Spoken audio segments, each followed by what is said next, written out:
I started traveling with clients. So I traveled with Scott Stapp a lot, and then I had this crazy client that I traveled a lot through the country. So I kept going into gyms, you know, whether it was Salt Lake City, Utah, or LA, or Chicago, or Dallas. Like we were literally going all throughout the country. Yeah. And we were going these nice gyms. Yeah. But for me, every single time I walked in the gym, the energy was exactly the same. The setup was the same.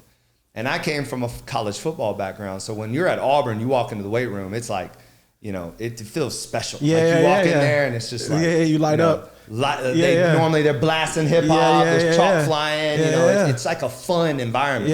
And it's a wow environment. You walk into, you know, they have a $90 million complex. You know? So you walk in, you're like, what the heck is this? So I wanted to recreate that in a commercial setting.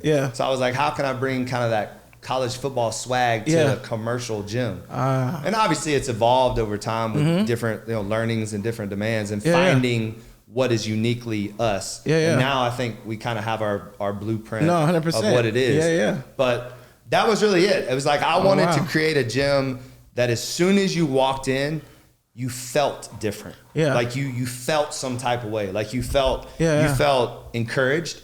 You felt excited. Like you had like an excitement to be there. You felt loved, like as weird as that sounds. No, you even said it. True. You know, making sure that you're getting, like one of those special places for me, it's gonna sound funny, but Waffle House. And no, 100%. Like I grew up in Alabama, so you go to Waffle, and so like we had this tradition, like after football games, we either went to pizza or we went to Waffle House, and we ate like kings, you know. And when you walk in there, as soon as the door like cracks open, they're like, "Hey, how you doing?" Everyone's just like, "Hey, honey, how you doing?" Exactly. You know, everybody's so nice, and it immediately just makes you feel so good. Absolutely. And Chick-fil-A does it, you know, and so I wanted to take on that kind of style of company and make sure that the environment, I always believe that your environment is very important. Yes, 100%. And you're like, you know, nurtured, whatever, you know. So I wanted to create environments that help people and that made you feel like you were a part of something. You know? So that's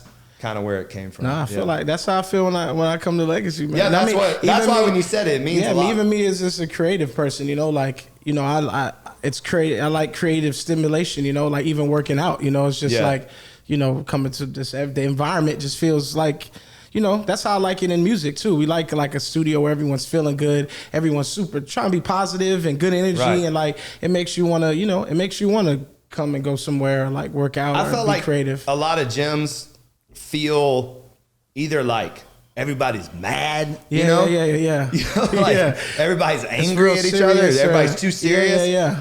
Or, and also too pretentious, you know, like, hi. You know, like, you know, just like I have my headphones on, I'm not talking to anybody. Like, and I like community. Like I love, and I think we need it. Yeah, we do. I think it's very important, you know, and there's studies on that. There's studies on the effect. Like, so I'll give you an example. When in our classes, we kind of don't do this anymore because of COVID, but it was mandatory when I was teaching the systems in our classes. I would say, put your arm around your partner. And when I don't know if you remember that. From the old gym. Yeah, from the old gym. You'd have to hug your partner. I would say you had to like literally put your arm around your partner. And people be like, first timers be like, oh, I don't want to do that. Like, oh, what's that? Nah, it breaks the ice. But what it does is it breaks the ice, and it makes you vulnerable because you're about to go into a tough situation. 100%. And they're going to be maybe yelling at you or counting your reps or pushing you. So it just kind of puts the guard down a little bit. It's the same. It's funny when I usually work. I always say when I work with a new artist or somebody, I don't like to like get in and work on music immediately. I like to hang out with them a little bit. I like to like know where you come from. Because if we're working for 3 days, you know, if this, I want you to go in with a new artist and we're working. If we're working for 3-4 days, the first day should be me and you talking. It should be me and you like, yo, how'd you grow up? Or what you know, what makes you laugh? Like we laugh. Now we like each other. Now that we like each other, when we get creative and we sit at a piano or we come up with words on a song, there's a freedom to it. You know, I can mess up and you feel cool and we laugh about, I don't like that. Oh, I don't like it either. But if everything is always so like we're going in there to work. It's like we're just gonna just get to it as soon as we get there. There's no story to it. There's 100%. No environment to it. It's just like it's like that. So I usually like to. I think relationship, like get in. I usually create and do anything the best when I know someone very well. Right. When I get to know them, I know what gets them upset, what gets them happy, what gets them driven, what gets them, and then you know me, and now we just like we're locked in. You know what I mean? So like that's why I think like community, getting to know people, like leads to good stuff. And by the way, I like that came from learning. Yeah, so when I first started, remember I was a college football player. Yeah. So, and I did MMA. Yeah. You know, not competitively or anything, just kind of like trying to find myself. Training. You know, those days. Yeah. You know, after football, you're like, what the hell am I going to do with my life? That kind of thing. But I used to walk into the gym with this attitude of like, I'm gonna beat the weights and like I'm gonna destroy, like almost pissed. I would walk in the gym pissed off, like I'm gonna mess up this situation. I'm gonna give it my all, whatever. But then when you own the gym, you quickly learn that you can't act like that. No, so absolutely. In the early days, like people tell you, like I was. They would say he was a dick, whatever. I'm not as long as some members. This is like 15 years ago. Yeah, that's what I'm saying.